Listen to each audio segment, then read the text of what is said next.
नमस्कार, राज की बात में आपका स्वागत है। आज हम बात करेंगे महाराष्ट्र के वसूली रैकेट की। रैकेट के साथ साथ बात करेंगे शरद पवार और उद्धव ठाकरे की, साथ में अनिल देशमुख और अनिल परब की। इन लोगों के वसूली रैकेट के एक सरगना की जो सचिन वाजे के नाम से जाना जाता है। सचिन वाजे ने जिस तरीके से इन लोगों का साथ दिया, अब वो सरकारी गवाह बन गया है। सीबीआई के सामने वो राज उगलेगा, जिसके बाद अनिल देशमुख अपनी चुप्पी तोड़ेगा और अनिल परब के रास्ते उद्धव ठाकरे के दरवाजे तक सीबीआई की टीम पहुंचेगी। दरअसल सचिन वाजे जो वसूली कांड का एक मास्टरमाइंड के साथ रहने वाला अहम गवाह रहा है।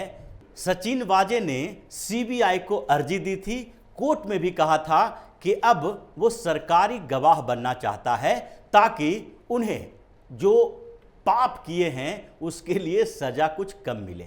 और अब सीबीआई ने अनुमति दे दी है कि सचिन वाजे सरकारी गवाह बन जाए, वो अनिल देशमुख का राज खोले और साथ ही वो बताए कि इसमें बड़ी मछलियां कौन कौन से थी, जिसका दरवाजे तक अभी सीबीआई की जांच की आंच नहीं पहुंची है। तो सचिन वाजे अब क्या क्या करने वाला है, क्या राज खोलने वाला है, ये सबसे बड़ा सवाल है। क्योंकि सचिन वाजे अपने बयानों से पहले मुकरता रहा है और जब उसे बार बार जमानत की अर्जी देने के बाद भी जमानत नहीं मिली तो वो फ्रस्ट्रेट हो गया है और इस फ्रस्ट्रेशन में उसने सीबीआई के सामने सरकारी गवाह बनने की अपील की। सीबीआई ने मंजूर कर लिया और अब वो पहले वसूली रैकेट के पहले खिलाड़ी अनिल देशमुख का राज खोलेगा।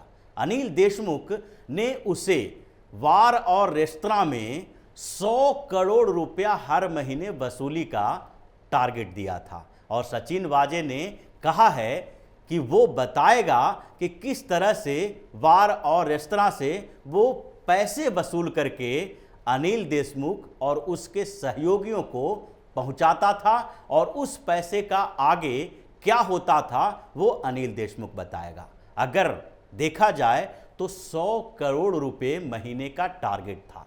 अब 100 करोड़ महीने का टारगेट कोई गृह मंत्री अपने दम पर नहीं रख सकता, वो पैसा अपने आप नहीं पचा सकता है। अनिल देशमुख के 100 करोड़ एक महीने की बात अगर करें तो पूरे साल के 1200 करोड़ रुपए होते हैं। अब 1200 करोड़ रुपए का बंदर बाट होना तय है। अब अनिल देशमुख उस 100 करोड़ महीने का कहीं न कहीं इस्तेमाल करता होगा, जिसकी जांच ईडी कर रही है। लेकिन ईडी अब तक ये 100 करोड़ या 1200 करोड़ का राज नहीं उगलवा पाई है, क्योंकि 100 या 1200 करोड़ रुपया अकेले अनिल देशमुख के बैंक खाते में नहीं जाता था, वो खुद नहीं पचा पा रहा था। अनिल देशमुख महाराष्ट्र का गृह मंत्री था और वो एनसीपी के नेता है।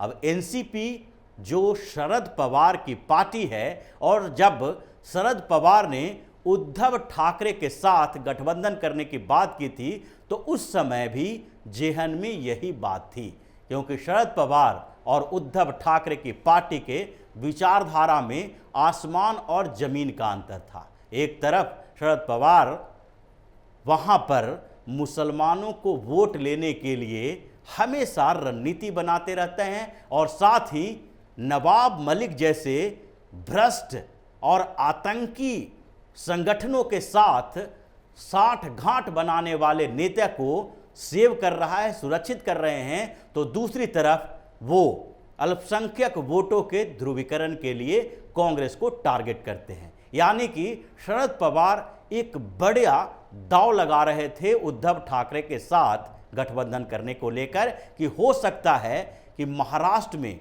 भारतीय जनता पार्टी से उस समय में ज़्यादा कट्टर हिंदुत्व की बात करने वाले उद्धव ठाकरे के साथ गठबंधन करें तो एक खास वर्ग नाराज हो सकता है, वोट बैंक कम हो सकता है, वोट कम आ सकते हैं। लेकिन फिर भी शरद पवार ने उद्धव ठाकरे के साथ गठबंधन किया। इसके पीछे एक बड़ा कारण एनसीपी के खाते में पैसे की कमी को देखा जा सकता है, क्योंकि लंबे समय तक जब सत्ता से दूर कोई पार्टी रहती है तो उसके फंडिंग की समस्या हो जाती है। और एनसीपी प्रमुख शरद पवार को भी यही लग रहा था कि किसी तरह से एक बार सत्ता में आए और फिर अगले कुछ सालों के लिए अपनी पार्टी और अपने परिवार की आर्थिक स्थिति को मजबूत कर लें। इसीलिए उद्धव ठाकरे के साथ गठबंधन करके सरकार बनाने के बाद शरद पवार और कांग्रेस के बीच एक तनातनी चल गई कि सबसे ज़्यादा मलाईदार पद किस पार्टी के पास होगा। कांग्रेस ने बार बार आरोप लगाया कि उसे सामान्य मंत्रालय दे के टरका दिया गया है, जबकि शरद पवार ने उद्धव ठाकरे को अपने जाल में फंसाकर महत्वपूर्ण और अहम मंत्रालय अपने पास रखा है। उसमें से एक मंत्रालय था गृह मंत्रालय, और अनिल देशमुख को गृह मंत्री बनाया गया। टारगेट दिया गया कि अब मुंबई और पूरे महाराष्ट्र से एक ऐसे रैकेट तैयार करें, नेटवर्क तैयार करें, जिससे अगले 5 सालों तक पैसे का प्रवाह होता रहे। और इसलिए अनिल देशमुख ने सिर्फ मुंबई में 100 करोड़ रुपए महीने की वसूली का टारगेट रखा, और उसके राज खोलने वाले हैं सचिन वाजे। अब सचिन वाजे बताएगा, उसके बाद अनिल देशमुख से सीबीआई उगलवाएगी कि ये जो 100 करोड़ रुपया महीना सिर्फ मुंबई से जाता था वो कहां कहां जाता था। पहला तो अनिल देशमुख कहीं न कहीं एनसीपी को वो फंडिंग करता होगा, और दूसरी तरफ वो शरद पवार के पूरे परिवार जो है पवार परिवार, उसके खातों में भी पैसा डालता होगा, यानी उसके पास भी ये ब्लैक मनी का हिस्सा जाता होगा।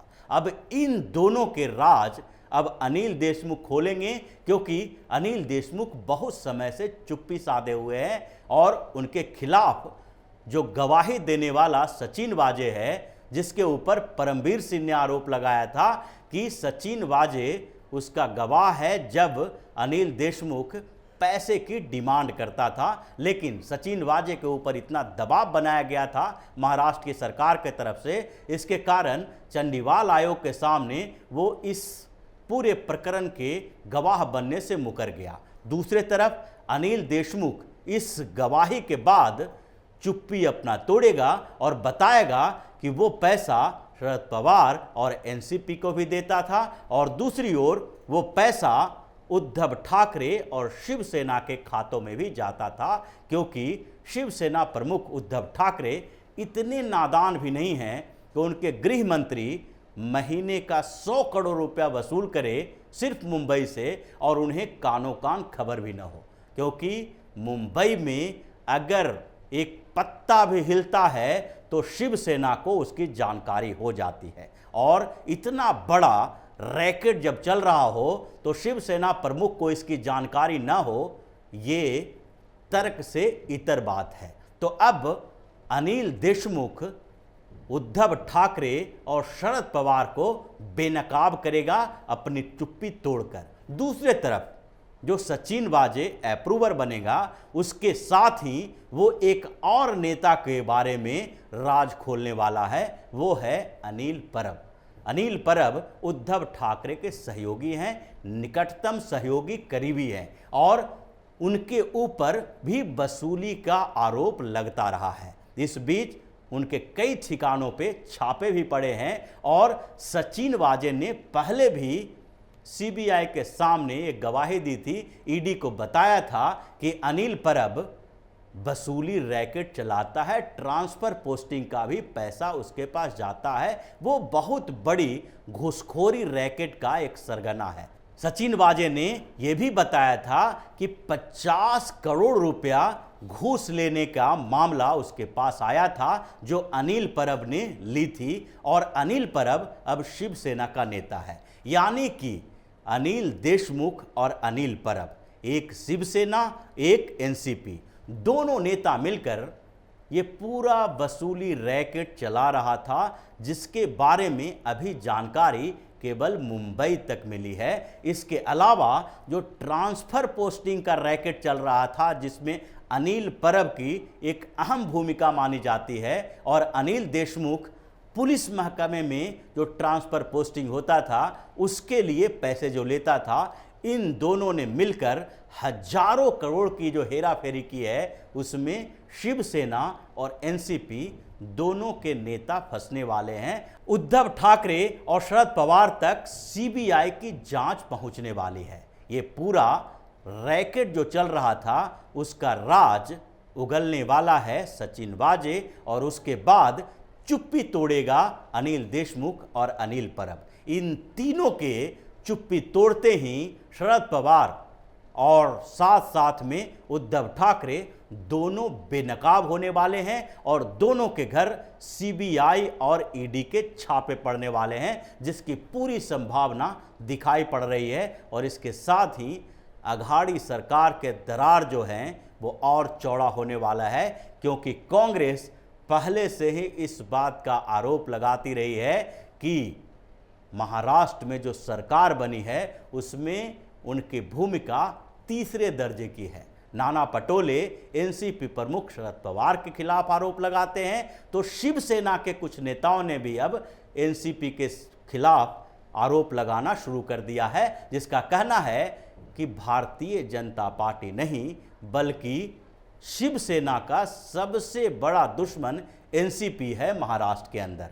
तो अब जो स्थितियां बनी है सचिन वाजे के सरकारी गवाह बनने के बाद, उसके साथ साथ दिखाई पड़ रहा है कि शरद पवार और उद्धव ठाकरे दोनों के ऊपर सीबीआई और ईडी की तलवार लटकने वाली है और दोनों बेनकाब होने वाले हैं। तो इसी तरह की खबरों के साथ फिर से हाजिर होंगे। तब तक के लिए बने रहिए हमारे साथ और देते रहिए हमें सहयोग, ताकि इसी तरह की खबर हम आपके लिए लाते रहें। धन्यवाद।